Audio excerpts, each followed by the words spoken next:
Ça y est, nous y sommes, WrestleMania c'est ce week-end et il est temps que je vous donne enfin mes pronostics définitifs pour le show des Immortels. Bonjour à toutes et à tous, c'est Gaël, on se retrouve dans une nouvelle vidéo et vous l'avez bien compris, et vous êtes certainement très au courant si vous suivez l'actualité catchesque, WrestleMania, le plus gros show de l'année, arrive dès ce week-end. Et aujourd'hui je vais tout simplement vous donner mes pronostics définitifs. Alors c'est vrai que dans les dernières vidéos, je vous ai déjà quand même donné un avant-goût de mes pronostics, mais bon, c'est qu'en ce moment, voilà, je bosse sur plusieurs trucs en même temps, et je manquais un peu de temps, mais je vous rassure, pour le post-WrestleMania, j'ai pas mal de petites idées, et une fois que ma grosse vidéo sera sortie, j'ai des concepts de prévus, mais là en ce moment, c'est un peu compliqué de tout faire en même temps, donc ne vous inquiétez pas, et d'ailleurs je vous propose de vous donner le programme de cette semaine de WrestleMania. Enfin là on est déjà mercredi, mais il va se passer pas mal de trucs sur le reste de la semaine. Normalement on est mercredi au moment où la vidéo sort, j'espère que j'ai bien géré, sinon jeudi matin. Du coup programme a priori jeudi, donc demain, on fait un petit live ensemble, on va parler de WrestleMania en général et notamment réagir au fameux top 50 des meilleurs matchs de l'histoire de WrestleMania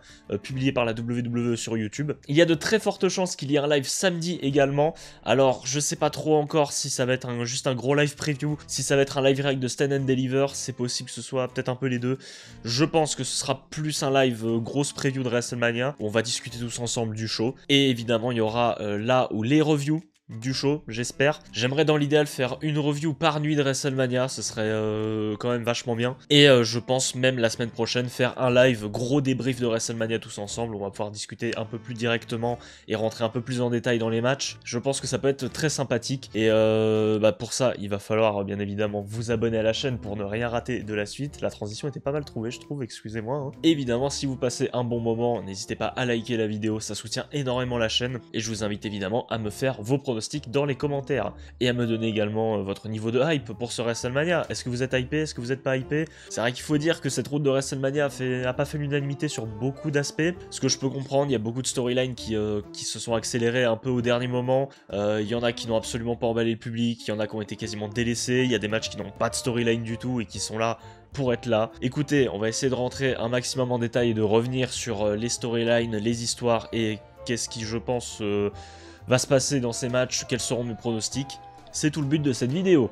On est parti. Et on commence directement avec le match entre Jade Cargill et Naomi, le premier match féminin en 1 contre 1 sans titre en jeu depuis, il me semble, WrestleMania 22. Faudra peut-être me corriger, mais je crois qu'on est dans ces eaux-là. Alors, je vais pas rester très longtemps sur ce match. La storyline était très sympathique, voilà. Tout est parti de cette attaque de Jade Cargill. Je sais plus, c'était en fin d'année dernière en tout cas. Il y a eu le retour au Chamber et tout de suite, voilà, la storyline a commencé. Puis le programme a vraiment été porté, je trouve, par Naomi, son jeu d'actrice, vraiment très solide, qui arrive à faire ressentir les émotions. Après le match, ça m'emballe pas. Hein. Je vous avoue, le match va être ok. Le public aura certainement du mal à s'y mettre. Et je pense qu'on va la donner à Jade Cargill, qui a sûrement des programmes intéressants en post-WrestleMania à développer. J'ai entendu parler d'un Jade Cargill contre Charlotte Flair. Ouais, pourquoi pas. Je pense surtout au potentiel Jade Cargill contre Bianca Belair qui se profile. Naomi, bon, je sais pas qu'est-ce qu'elle va devenir après. Il est pas impossible aussi que le programme se poursuive, après WrestleMania. Je serais pas surpris. Quoi qu'il en soit, je pense que c'est Jade Cargill qui sortira vainqueur de ce match. Ensuite, nous avons Rey Mysterio contre El Grande Americano. Bon, toujours pas de Chad Gable sur la carte. Je sais pas ce qu'on va en faire. Ce match, ça va être sympa. On va passer un bon moment, mais en toute honnêteté, je suis pas forcément des plus enjoués, là, l'histoire, c'est... Je sais pas trop qu'est-ce que je peux te dire sur l'histoire, hein. Je pense qu'on va donner la victoire au Grande Americano, et que, voilà, Rey Mysterio, il a pas forcément besoin de gagner. Bon, si on va sur un ton plus sérieux, je pense que Chad Gable aurait tout intérêt à gagner ce match, et ça pourrait potentiellement le relancer pour le ramener possiblement dans la division du championnat intercontinental, dans la division peut-être du championnat des États-Unis s'il y a un transfert du côté de SmackDown, ou peut-être même si ça me semble un peu présomptueux, être un futur challenger intéressant pour potentiellement Gunther, peut-être Jey Uso, je ne sais pas, il y a des choses à faire. Et voilà, je pense que le Grande Americano c'était un petit arc un peu rigolo, histoire de mettre un peu Chad Gable over, tout ça. Et je pense qu'après coup, on va repartir sur quelque chose d'un peu plus sérieux avec American Made. Et c'est pourquoi je partirai sur la victoire du Grande Americano. Les War Riders contre le New Day, on va pas rester bien longtemps là-dessus. J'ai déjà dit ce que j'avais à dire. Je ne comprends pas comment ces titres par équipe, les titres par équipe d'Euro, soient sur la carte et pas ceux de SmackDown, alors que c'est clairement la division par équipe de SmackDown qui est la plus pertinente actuellement. Je comprends pas. Et les titres vont être défendus à SmackDown en plus, presque, bon, je vais pas dire dans l'anonymat, mais alors que ça aurait pu être à WrestleMania, alors que les War Raiders et le New Day... Les War Riders, ils ont les titres, on en a quasiment rien vu. Le New Day, depuis le heel turn, il s'est quasiment rien passé. J'espère que le New Day remporte ce match et que ça marquera enfin une étape importante pour relancer la division par équipe d'Euro, parce qu'il y en a cruellement besoin. Et je pense que le New Day, si on leur donne le temps, si on leur donne des matchs, si on leur donne plus de temps à l'écran, qu'on leur donne des histoires en fait à raconter, je pense que ça peut marcher. Voilà, il faut que le New Day gagne et qu'on relance enfin la machine. Et les Knights, contre Jacob Fatu pour le championnat des États-Unis, c'est un des matchs que j'attends le plus de cette carte. Je sais pas pourquoi, il y a vraiment... L'affiche est très nouvelle, mais en même temps pas trop, parce que la Bloodline et les Knights, ça se tourne pas mal autour depuis quelques temps. Mais l'affiche, il y a un vrai truc qui se dégage, et je suis très indécis. Je dois vous avouer, mais je partirais bien du principe que, sachant que Solo Sikoa ne semble pas être prévu pour la carte, enfin, on en parlera, je me dis qu'il y a forcément un truc qui va se passer. Il va venir dans ce match avec Tama Tonga et possiblement coûter le titre à Jacob Fatu, aux grandes dames de certaines personnes, je le sais très bien, mais ça servira de fer de lance pour la future storyline qu'il y aura entre Solo Sikoa et Jacob Fatu, ça se voit venir à 10 000 km. Et je me dis qu'Ellen Knight, il peut prolonger un petit peu son run pendant quelques temps, et peut-être au courant de l'année, je l'espère, retrouver un peu les sommets, et possiblement tourner autour des championnats du monde, ça me plairait beaucoup, et c'est pourquoi je partirais sur une victoire d'Ellen Knight. Tiffany Stratton contre Charlotte Flair pour le championnat de la WWE. Ah, la storyline... Il y a eu ce segment où elles sont allées hors script, elles ont soi-disant été sanctionnées. Enfin, franchement, moi, je suis pas emballé du tout. Je suis pas emballé du tout. On a Charlotte Flair que plus personne ne veut voir, malheureusement. Tiffany Stratton qui est dans un rôle de babyface qui ne lui va pas vraiment. Elle est tellement mise en heel. Et je pense qu'on aurait pu faire comme à WrestleMania 39 où Rhea Ripley campait le rôle de heel, mais au final, les gens n'aiment tellement pas Charlotte Flair que Rhea Ripley était cheer. Je pense que ça aurait été pareil si on avait gardé Charlotte Flair en face. Peut-être que la storyline aurait été un tout petit peu mieux. Mais ouais, non, moi je suis pas emballé du tout. C'est peut-être le match qui me hype le moins avec le Jet Cargill Naomi. Pardon, je suis désolé. Le match sera cool. J'ai pas beaucoup de doutes là-dessus, je pense qu'elles peuvent nous sortir un très grand match, mais sincèrement, je suis pas dans le train. Et par pitié, donnez la victoire à Tiffany Stratton, ce sera mon pronostic final. Je vais pas aller plus loin, victoire de Tiffany Stratton. Le ring général défend le championnat du monde poids lourd contre Main Event et Jey Uso et Yeet. Putain, mais j'arrête. À chaque fois que je fais Yeet, je tape dans mon micro, c'est atroce. Bon, par contre, il y a une énorme mouche là qui est en train de faire un max de bruit, j'arrive. Cancel Gale YouTube, il a commis un meurtre en pleine vidéo. Donc Gunther Jey Uso, ça fait pas mal réagir parce que, bon, on va pas encore revenir sur ce qu'on a déjà dit, ce qu'on n'arrête pas de dire depuis des semaines, mais voilà, Jey Uso ceci, Jey Uso cela, Gunther ceci, Gunther ceci, bon. Ok, moi ma hype a été très évolutive vis-à-vis de ce match. Quand Jey Uso a gagné le Rumble, très surpris, mais en même temps très curieux, plutôt... Voilà, très curieux de ce qui allait être raconté, et du match notamment. Puis, cette storyline s'est vite essoufflée. On a eu une grosse période de remplissage. C'était limite une feud qu'aurait pu se régler en weekly. Avec, voilà, tantôt des interventions, il y a la sécurité qui les sépare de temps à autre. Jey Uso qui feud plus avec Austin Theory et Grayson Waller qu'avec Gunther lui-même. Et au final, tout a changé, tout a pris une toute autre mesure, une toute autre dimension quand Jimmy Uso a été ajouté à l'équation. Il y a eu du coup le retour de Jimmy Uso pour porter main forte à Jey, qui a raisonné Jey justement, qui lui a fait remarquer les botches. Et on commence à se dire du coup que les botches étaient certainement volontaires et qu'on se servait des réactions des gens pour relancer la storyline, et j'ai trouvé ça hyper intéressant. Évidemment, il y a eu ce segment où Gunther a anéanti, à limite tenté de tuer Jimmy Uso sous les yeux de son frère qui était impuissant, attaché à la corde. Exceptionnel. Jey Uso a eu cette très belle promo aussi la semaine d'après pour répondre à tout ça. Et puis là encore, il y a eu cette promo magistrale de Gunther au dernier épisode de Raw qui le fait passer pour le plus grand antagoniste du monde. Et rien que cette dernière promo me fait peut-être plus penché vers une victoire du ring général. Je me dis qu'il y a un monde où on peut partir là-dessus. Et il y a beaucoup de gens qui espèrent voir un squash, qui pensent que ce serait la meilleure chose à voir. Gunther qui gagne en 3-4 minutes en anéantissant Jey Uso. Honnêtement, c'est pas ce que j'ai envie de voir et je pense pas que c'est ce qui va se passer. Je pense que la meilleure façon de raconter ce match, en faisant avec les les qualités qui sont celles de Jey Uso. Il y a certaines personnes qui vont couper et me dire mais Jey Uso n'a pas de qualité. Non mais taisez-vous. Je vois bien la WWE raconter une histoire similaire à un match de Brock Lesnar, par exemple contre John Cena à SummerSlam en 2014, où Gunther domine pendant l'intégralité du match.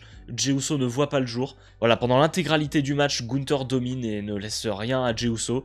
Et Jey Uso a quelques comebacks vite fait. Et encore John Cena en 2014, il n'avait pas de comeback du tout. Et je me dis, ah, peut-être qu'à la fin, voilà, Jey Uso, l'éclair de génie, il trouve l'ouverture.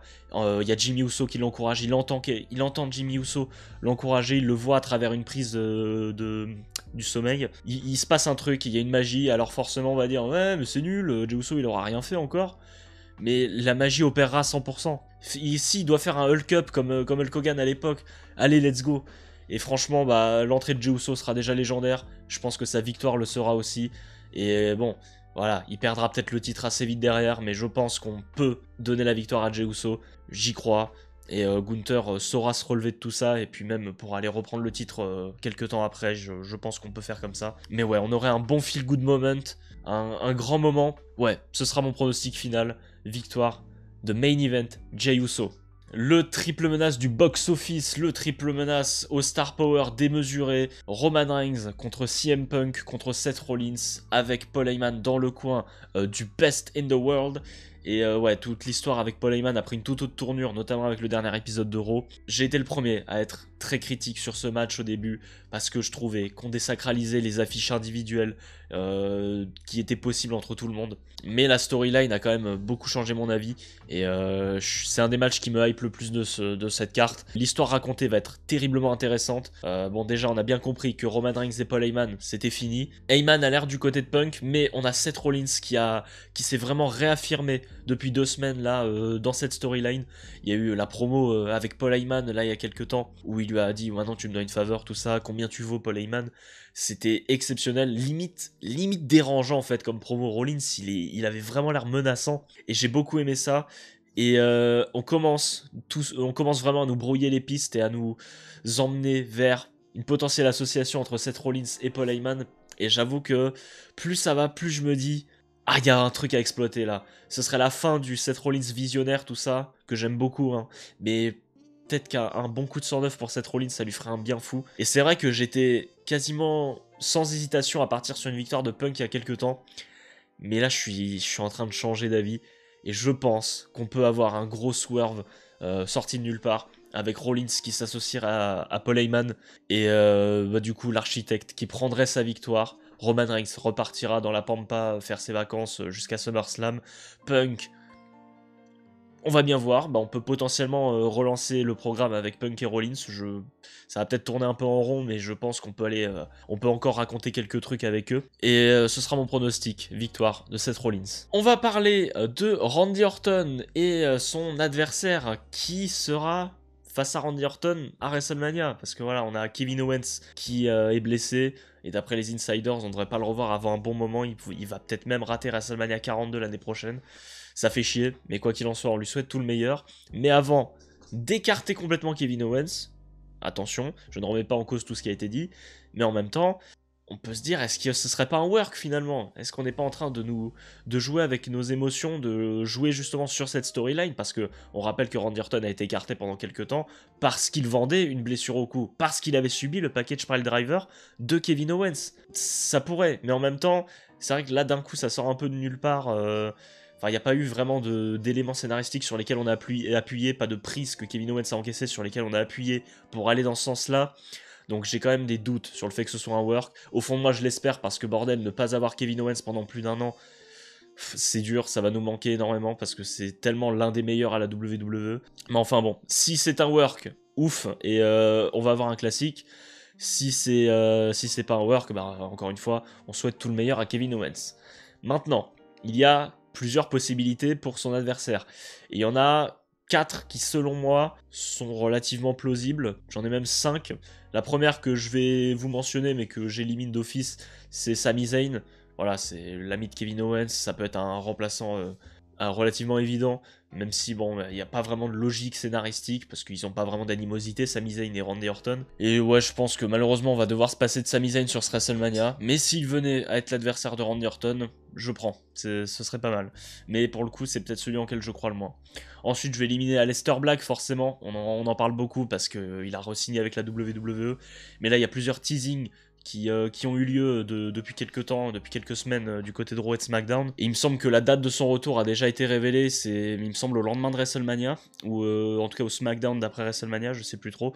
Donc je pense qu'on peut l'oublier, et on va pouvoir compter sur lui dans le post-WrestleMania, et ça risque d'être très intéressant. Ensuite on a Rusev, évidemment, lui aussi qui a re-signé avec la WWE, un catcheur que j'aimais beaucoup quand j'étais plus jeune et que j'ai commencé à suivre la WWE. Je pense pas qu'on va avoir ça. Parce que Rusev slash Miro, je suis pas sûr qu'il suscite autant de réactions s'il venait à faire son retour, à moins qu'on entende le thème de Rusev qui revienne avec l'ancien personnage. Je pense que c'est la seule manière pour qu'il ait une grosse pop, une grosse réaction du public. Mais je pense qu'on va plutôt compter sur lui au courant de la saison après WrestleMania. Ça me paraît peu plausible. Et du coup, il m'en reste deux possibilités qui me semblent être les deux plus plausibles. Il y en a une qui n'enjaille absolument personne. Moi, je suis peut-être le seul à ne pas être forcément des plus dégoûtés à l'idée. C'est Solo Sikoa, forcément, qui s'est montré avec Tama Tonga, qui a confronté LA Knight et Randy Orton au dernier SmackDown. Ce qui me fait me dire qu'on va peut-être pas aller vers ça, c'est parce que on nous a justement donné ce match par équipe. La WWE est consciente que les gens ne sont pas fans de Solo Sikoa. Je pense que c'est vraiment pour nous brouiller les pistes, pour que le véritable adversaire de Randy Orton suscite une bien plus grosse réaction. Et je pense que c'est la dernière possibilité. C'est Nick Aldis qui renfilerait ses bottes pour catcher et offrir un match. Je sais pas trop à quoi m'attendre parce que je connais pas Nick Aldis en tant que catcheur.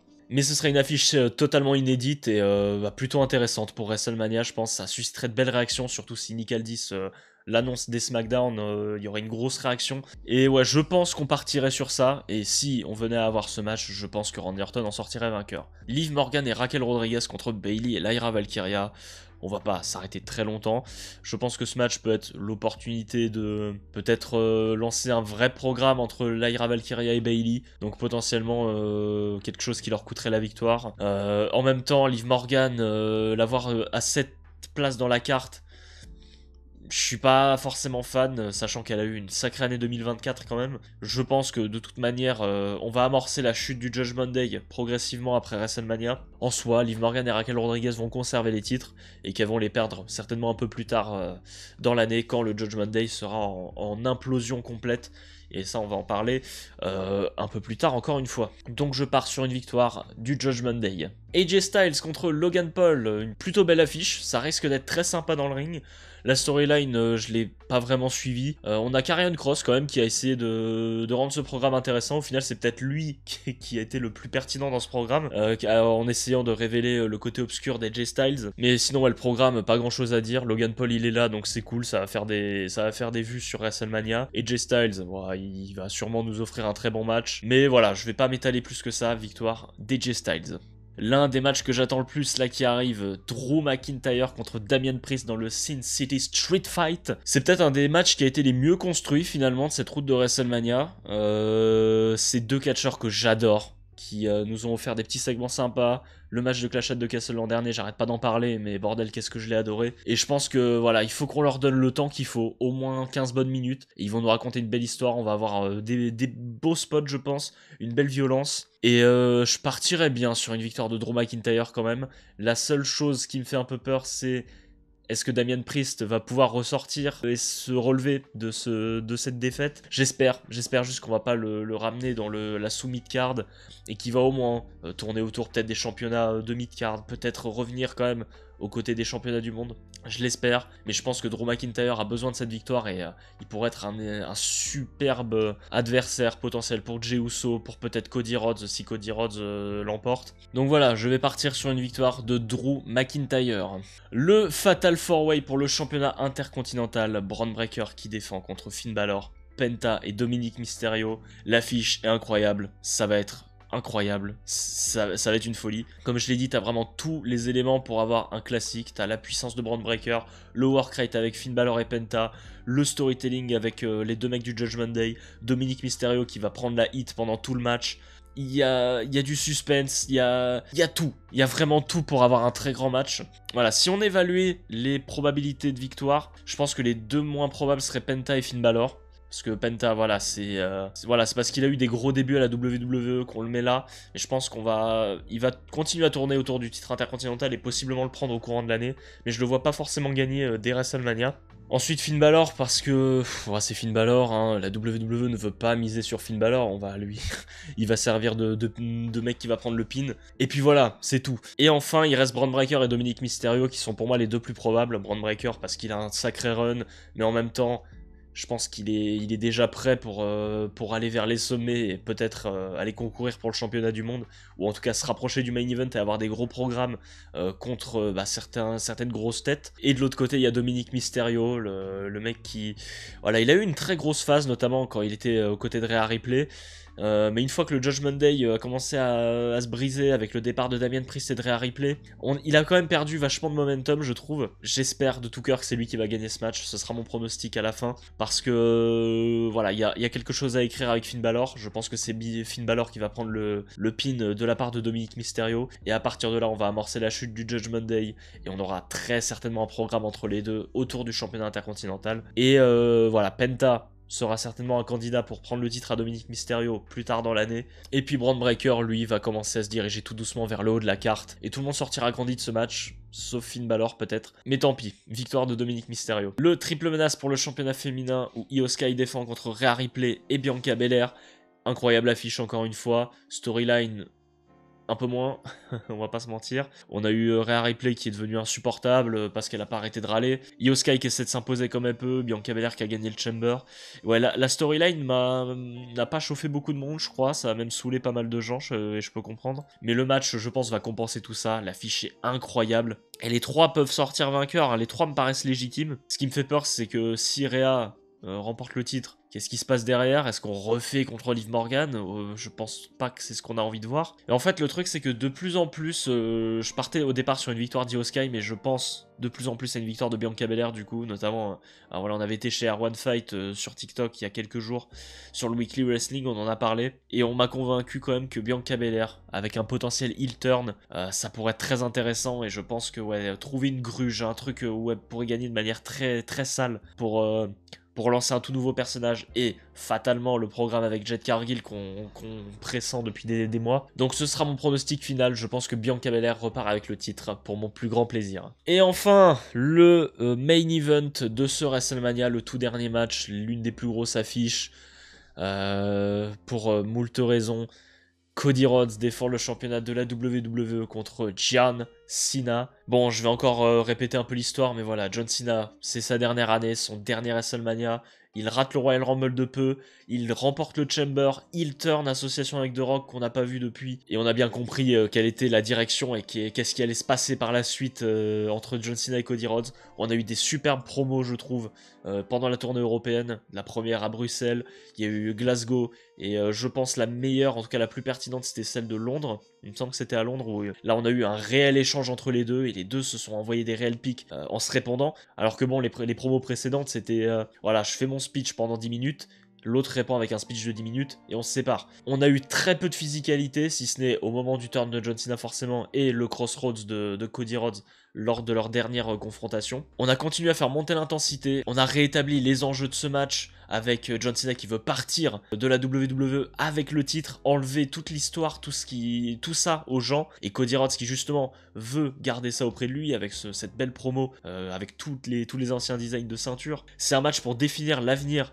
de l'industrie, l'avenir de la WWE. Et oui, c'est peut-être pas un match qui sera phénoménal in-ring, à moins que John Cena nous sorte un véritable classique et avec des toutes nouvelles prises, ce qui pourrait être plutôt intéressant au vu de son nouveau personnage. Mais c'est forcément au niveau de l'intensité, au niveau de l'histoire qui va être racontée, de ce qui va se passer autour du match et de ce qui va se passer après surtout, parce que ça va définir beaucoup de choses pour le reste de l'année. Et je vais encore une fois redire ce que j'ai déjà dit dans les précédentes vidéos, il y a plusieurs possibilités derrière. Cody Rhodes, s'il venait à gagner, qu'est-ce qui se prépare pour lui derrière? Est-ce qu'on commence à amorcer un heel turn pour Cody Rhodes, qui est ce qu'on attend depuis des mois, des années, même si finalement, ben, à quoi bon le faire tourner heel si c'était pour avoir envoyé balader The Rock 2 mois plus tôt. Mais au-delà de ça, il y a pas mal de programmes intéressants. Admettons, voilà, poursuivre le programme avec John Cena, un John Cena qui deviendrait encore plus horrible, encore plus dégueulasse s'il venait à perdre, et peut-être prendre le titre plus tard. Évidemment, voilà, j'arrête pas d'en parler, mais il y a une affiche potentielle contre Drew McIntyre qui là aussi me fait rêver. Il y a des possibilités avec Cody Rhodes, mais comme je l'ai dit, je pense qu'il y a plus de possibilités avec John Cena. T'as un programme tout écrit avec Randy Orton, potentiellement à Backlash, qui se fera chez Randy Orton. T'as des programmes avec CM Punk, potentiellement Seth Rollins. Il y a des programmes avec AJ Styles, il y a plein de choses qui peuvent se raconter. Et bah comme je l'ai dit, tu lui fais perdre le titre, admettons du côté de SummerSlam, peut-être encore un peu plus tard. Et après ça, remise en question, et il se recentre sur lui-même et il redevient un face, parce qu'il finira pas son année en tant que heel, j'y crois pas une seconde. À moins que, et là ça pourrait être un moment assez magique je pense, dans son tout dernier match, il arrive en tant que heel, mais au final, en plein milieu du match, il tourne face et il redevient gentil, il fait un match à la loyale, et il remporte de manière legit, ça pourrait être un peu stylé je pense, et il y aurait beaucoup d'ambiance et beaucoup d'émotion dans tout ça, mais bon là je me projette beaucoup encore, c'est assez loin. Pour ce qui est de WrestleMania, il y a quand même plus d'éléments qui me feraient pencher vers une victoire de John Cena, même si à titre personnel, j'aurais une préférence pour une victoire de Cody Rhodes. Mais voilà, je pense que ce sera un grand moment pour John Cena qui remportera son 17e titre. Il y aura pas mal de... Les retombées seront très intéressantes à suivre. Et voilà, il y a plusieurs éléments qui me font aller dans cette direction, que ce soit les possibilités. Et attention spoiler, avancez de 10 secondes peut-être pour ne pas vous faire spoiler si vous n'êtes pas au courant. Mais voilà, il est teasé pour les shows au lendemain de WrestleMania. Et pas Cody Rhodes. Il y a quand même plusieurs choses qui me font me dire que... est-ce que John Cena va gagner? Bah je pense que oui. Donc ouais, je vais partir sur une victoire du champ, John Cena, qui ira chercher enfin le 17e titre et le record de Ric Flair qui tombera. Et on conclura ainsi la 41e édition de WrestleMania. Ouf, bah c'était sport dis donc. Voilà qui vient conclure les pronostics de WrestleMania. J'espère que ça vous a plu, n'hésitez pas à me donner les vôtres une nouvelle fois en commentaire. On se retrouve normalement dès demain en live pour parler de WrestleMania en général. Et on se retrouvera évidemment ce week-end pour un live preview de WrestleMania tous ensemble. Et si possible, bah une review par nuit de WrestleMania. Ce serait plutôt stylé. Je vais faire le nécessaire en tout cas, et sinon bah il y aura une grosse vidéo review et ensuite peut-être un live où on va revenir dessus tous ensemble. N'hésitez pas à vous abonner pour ne pas rater tout ça si ce n'est pas déjà fait. Et likez la vidéo, ça soutient énormément la chaîne. Ça m'aiderait beaucoup à grandir et très hâte aussi d'être au post-WrestleMania pour vous proposer plus de contenu, plus varié, avec des nouvelles idées. J'ai très hâte. Et voilà, pour ça, ne ratez rien en vous abonnant à la chaîne. Et sur ce, je vous dis au revoir et à la prochaine pour plus de catch.